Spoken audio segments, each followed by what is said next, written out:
نحمده ونستعينه ونستغفره ونعوذ بالله من شرور أنفسنا وسيئات أعمالنا من يهده الله فلا مضل له ومن يضلل فلا هادي له أشهد أن لا إله إلا الله وحده لا شريك له وأشهد أن محمدا عبده ورسوله بلغ الرسالة وأدى الأمانة ونصح الأمة وجاهد في الله حق جهاده حتى تركنا على المحجة البيضاء ليلها كنهارها لا يزيغ عنها إلا هالك. اللهم فصل وسلم على هذا النبي الكريم وعلى آله وصحبه ومن دعا بدعوته واتبع سنته إلى يوم الدين.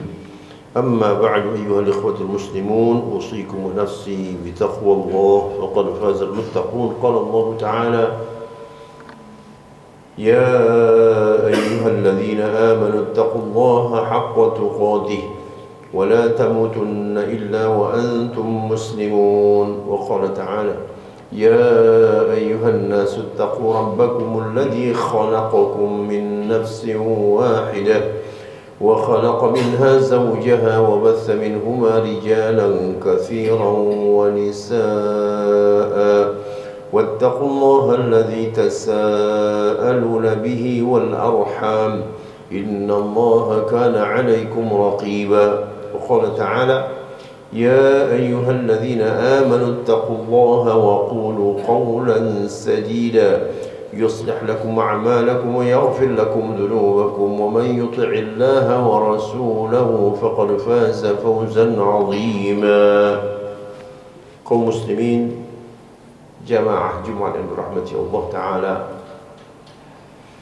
di dalam Al-Quran masalah taubat cukup banyak dibicarakan. Bahwa manusia Allah ciptakan terdiri dari hawa nafsu. Hawa nafsu itu berpotensi untuk melanggar, menyalahi aturan, dan Allah tahu itu. Oleh karenanya ada satu pintu yang Allah ciptakan dalam syariat ini, namanya taubat. Dan Allah sangat suka kepada orang-orang yang bertaubat. Innallaha yuhibbut tawwabin wa yuhibbul mutatahhirin. Allah menyukai orang-orang yang bertaubat. Karena Allah menciptakan manusia terdiri dari hawa nafsu. Hawa nafsu berpotensi untuk bermaksiat. Di dalam Islam hawa nafsu tidak boleh dibunuh, akan tetapi dikendalikan. Apa pengertian dibunuh? Membunuh hawa nafsu, menghilangkan segala tuntutan hawa nafsu. Nafsu mau makan, dia nggak mau makan. Nafsu mau istirahat, dia tidak mau istirahat. Kerja maniak. Nafsu membutuhkan salah satu bentuk nafsu itu adalah syahwat kepada wanita lawan jenis. Dia tidak mau menikah. Semuanya ini tidak sesuai dengan syariat. Di dalam syariat Allah Ta'ala menetapkan hukum bagaimana mengendalikan hawa nafsu. Nafsu ingin popularitas.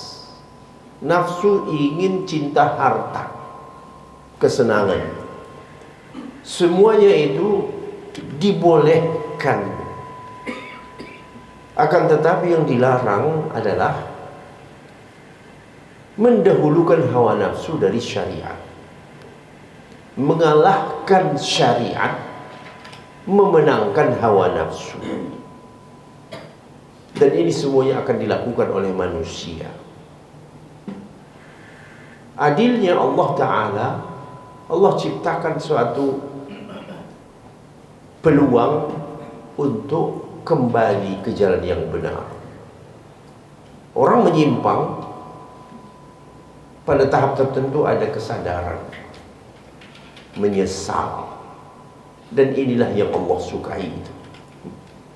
Allah suka kepada orang kalau dia jatuh di dalam dosa, lalu dia kembali ke jalan Allah Subhanahu wa Ta'ala, meminta ampun, istighfar dan taubat. Istighfar dalam bentuk lisan, taubat dalam bentuk perbuatan. Jadi istighfar dan taubat itu satu paket. Istighfar dalam bentuk ucapan, aku minta ampun, astagfirullah, aku minta ampun kepadamu ya Allah. Kemudian dalam sikap namanya taubat. Arti taubat itu apa? Berhenti. Berhenti dari perbuatan terlarang. Tentu semua orang, apalagi dia muslim, dia sudah tahu apa perbuatan terlarang. Minuman, makanan, konsumsi, perbuatan, sikap sehari-hari, semuanya. Ada yang sifatnya secara naluri manusia sudah tahu. Lalu ada juga yang baru diketahui kalau belajar. Alhamdulillah, seseorang yang tumbuh di dalam masyarakat Islam, dia sudah tahu dari kecil dia dibesarkan apa saja yang dilarang itu. Apabila kembali kita kepada taubat, Allah tahu bahwa hambanya itu berpotensi untuk melanggar. Melanggar dalam arti kata yang dilarang dikerjakan, yang disuruh tidak diperbuat, itu namanya melanggar. Lalu Allah membuka pintu taubat. Ini kasih sayang Allah Subhanahu wa ta'ala. Coba bayangkan kalau sekiranya tidak ada pintu taubat, semuanya orang masuk neraka.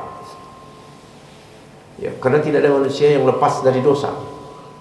Tetapi karena Allah penyayang, dibuka Allah ada suatu pintu yang disebut dengan taubat. Nah, disinilah manusia berlomba-lomba untuk bertaubat, menyadari dirinya bahwa dia telah melakukan apa yang Allah tidak suka, apa yang Allah murka.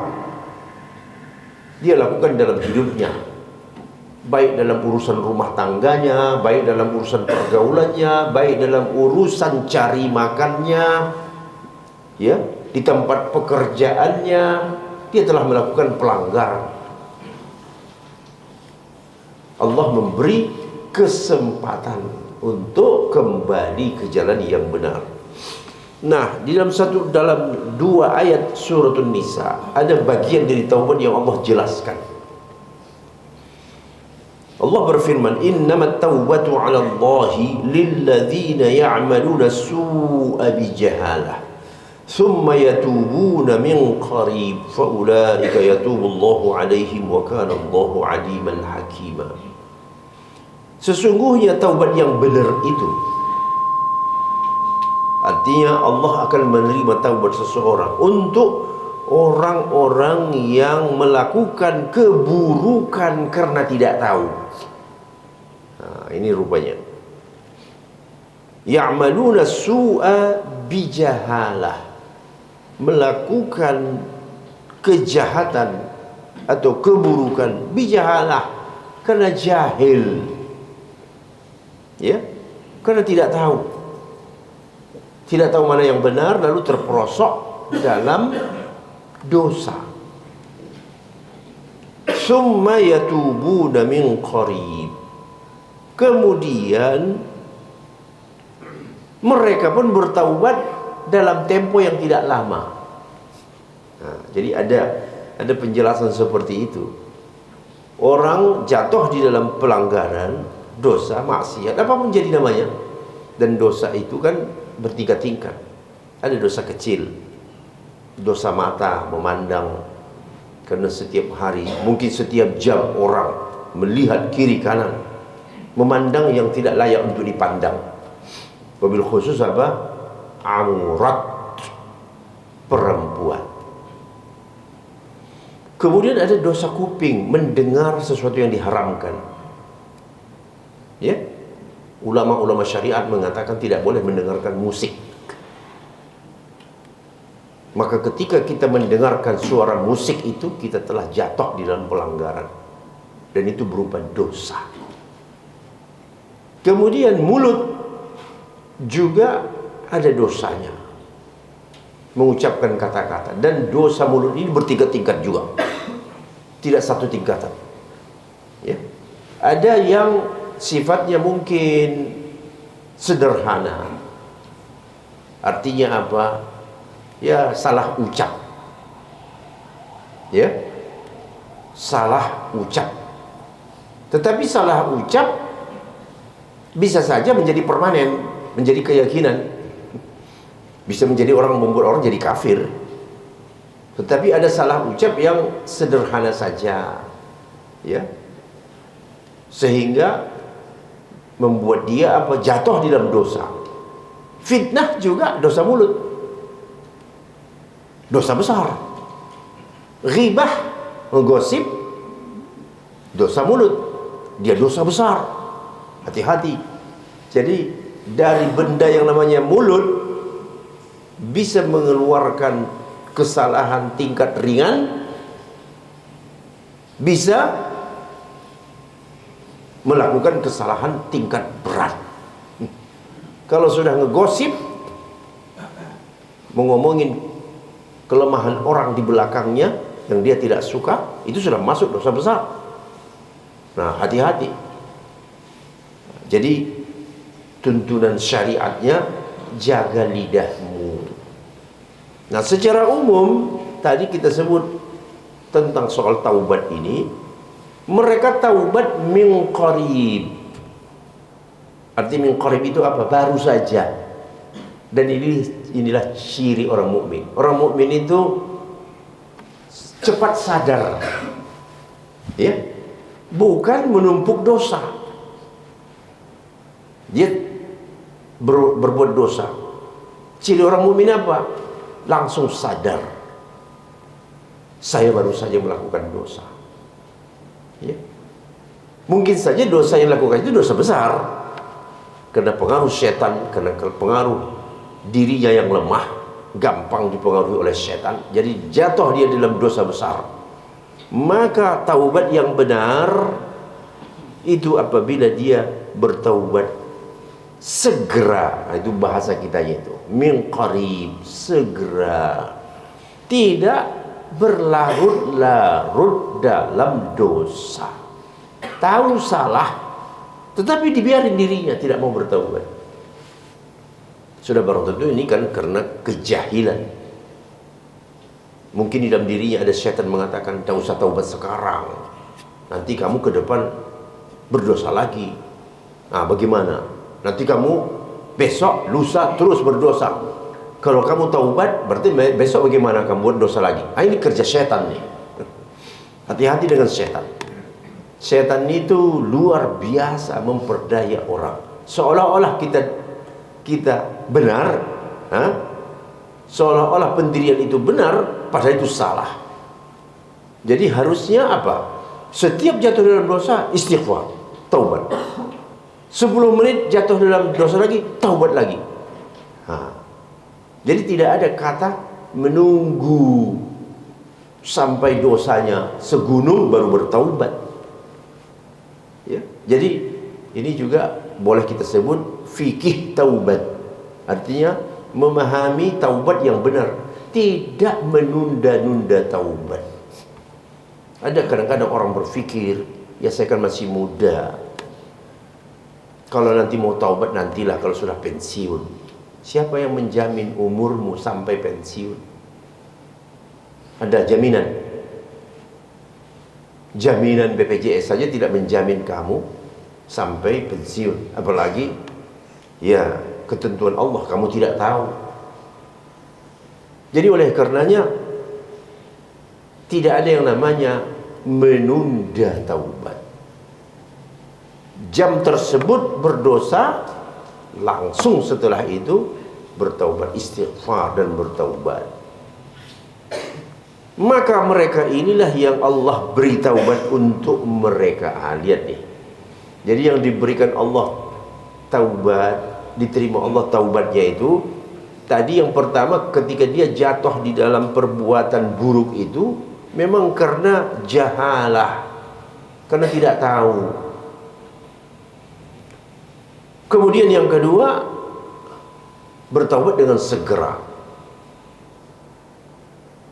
Dan jangan dengarkan suara setan yang membisikkan, untuk apa taubat sekarang kalau ntar sejam lagi kamu berbuat dosa lagi, besok kamu berbuat dosa lagi, nanti saja kapan-kapan kalau sudah puas dengan dosa, nah baru bertaubat. Ini suara syaitan, jangan dengarkan. Kemudian Allah melanjutkan di ayat berikutnya, walaisatit taubatu lil ladzina ya'maluna as-sayyi'ati hatta idza hadara ahadahumul maut qala inni tubtu al-an walal ladzina yamutuna wa hum kuffar ulaika a'tadna lahum 'adzaban alima. Dan tidaklah taubat itu diterima dari orang yang mengerjakan keburukan terus menerus, ya, ya'maluna sayyi'at, terus menerus, tidak ada kata berhentinya. Karena mungkin saja keburukannya itu karena desakan pekerjaan. Selama dia bekerja di situ terus saja melakukan kesalahan. Nah, hati-hati. Kalau ada pekerjaan seperti itu, berhenti saja dari situ. Kalau ada pekerjaanmu yang mengharuskanmu untuk berbuat dosa permanen, sudah, berhenti saja. Minta sama Allah, kasih aku pekerjaan yang lebih bersih ya Allah. Karena itu akan membahayakan dirimu. Walaupun kamu sudah merasa nyaman di situ. Nyaman di dunia belum tentu nyaman di yaumul qiyamah. Penderitaan dunia tidak seberapa dibanding dengan penderitaan akhirat. Sampai maut menjemputnya, pada saat itu baru dia mengatakan, aku taubat sekarang. Itu taubat yang tidak diterima. Jangan kamu berharap taubatmu akan diterima. Jadi umpamanya datang serangan jantung mendadak, dia merasa, oh udah ini sudah inilah terakhir. Lalu dia mengatakan apa? Astagfirullah, aku taubat sekarang. Tidak diterima. Tidak diterima. Nyawa sudah di lehermu. Jadi itulah sebabnya kita harus tahu dulu apa yang namanya taubat itu. Jadi ketika maut sudah menjemputnya, lalu dia mengatakan aku sekarang bertaubat. Ini contoh sangat populer, itu Fir'aun. Dan itu diabadikan di dalam Al-Quran Karim. Ya, bagi orang yang membaca Al-Quran, khususnya tentang Fir'aun. Fir'aun itu bukan tidak bertaubat, tetapi momennya sudah lewat. Ya, dia sudah tenggelam di laut merah. Udah leher, artinya nyawanya sudah di lehernya. Pada saat itu baru dia mengatakan, aku sekarang beriman kepada apa yang diimani oleh Bani Israel, artinya pengikut Musa. Lalu bagaimana hasil taubatnya? Tidak diterima. Jadi mari sama-sama kita sadari bahwa maut itu tidak tahu kita kapan dia datang. Ya. Itulah sebabnya kenapa terus-menerus disuruh bertaubat. Dan alhamdulillah kalau orang sholat, ya, setiap habis sholat, ucapan pertama dari seorang yang baru sholat itu adalah istighfar. Assalamualaikum warahmatullahi, Assalamualaikum warahmatullahi. Ucapan pertama, Astaghfirullah, Astaghfirullah, Astaghfirullah. Tidak ada ucapan yang lain. Jangan membuat ucapan sendiri. Ucapan pertama setelah salam, Astaghfirullah, Astaghfirullah, Astaghfirullah. Nah, itu saja sebenarnya sudah wujud daripada apa? Taubat. Dia beristighfar kepada Allah Subhanahu wa ta'ala. Kemudian siapa lagi yang tidak diterima ini? Walalladzina yamutuna wa hum kuffar. Mereka yang mati dalam keadaan kafir. Ya sudah, mati dalam keadaan kafir. Maksudnya apa? Dia mati tidak dalam keadaan muslim. Mungkin tadinya muslim bisa saja, lalu murtad, akhirnya dia mati dalam keadaan kafir. Atau tidak muslim sama sekali, tidak pernah masuk Islam, mati dalam keadaan kafir, tidak pernah bersaksi akan keesaan Allah dan kenabian Nabi Muhammad. Mereka ini kata Allah apa? Ulaika a'tadna lahum 'adzaban alima. Kami telah menyiapkan untuk mereka azab yang pedih. Jadi ketika kita hidup sebagai muslim, sebenarnya itu keberuntungan. Lihat kiri kananmu, ada orang yang tidak muslim, yang tidak bertauhid. Mungkin di atasmu, mungkin di bawahmu. Perhatikan dia hidup tidak dalam keadaan muslim, tidak mengesahkan Allah, mati dalam keadaan seperti itu, langsung neraka, dan tidak ada perhitungan terhadap kebaikannya. Oh, dia dulu sering menolong orang, oh dia dulu meringankan kesusahan. Tidak dipandang Allah Ta'ala itu semua. Oh, dia dulu banyak jasanya, dia menemukan listrik, dia menemukan seluruh, banyak yang dia temukan.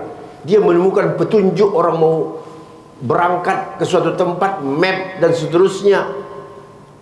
Mati dia dalam keadaan kafir, itu tidak ada nilainya sama sekali. Itu sudah ketentuan yang pasti, tidak bisa berubah. Jadi sekarang kita tahu yang tidak akan diterima taubatnya itu adalah orang yang bertaubat sedangkan maut itu sudah di depan matanya. Jadi artinya selama masih ada kesempatan bertaubat, mungkin 1 jam sebelum mati, bisa saja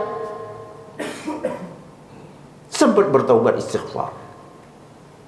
Nah, di sini kita kalau kita bayangkan, itu untungnya orang yang meninggal setelah mengalami penyakit.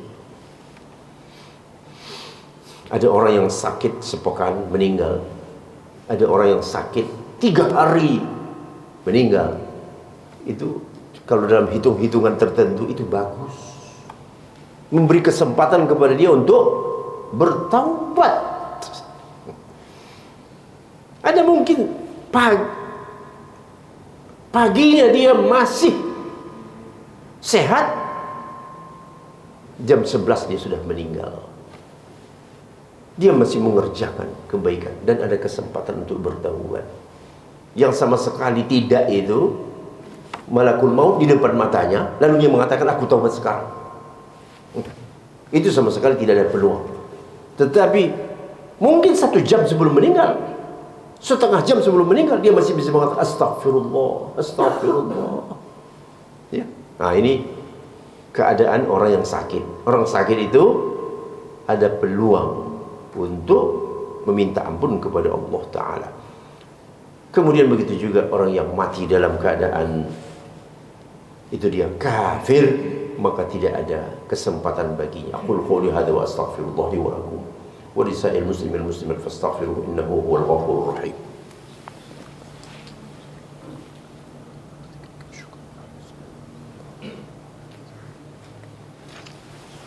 Alhamdulillah الذي هدانا لهذا وما كنا لنهتدي لولا أن هدانا الله أشهد أن لا إله إلا الله وحده لا شريك له وأشهد أن محمدا عبده ورسوله لا نبي بعده أيها الإخوة المسلمون أوصيكم ونفسي بتقوى الله فقد فاز المتقون قال الله تعالى يا أيها الذين آمنوا اتقوا الله حق تقاته ولا تموتن إلا وأنتم مسلمون.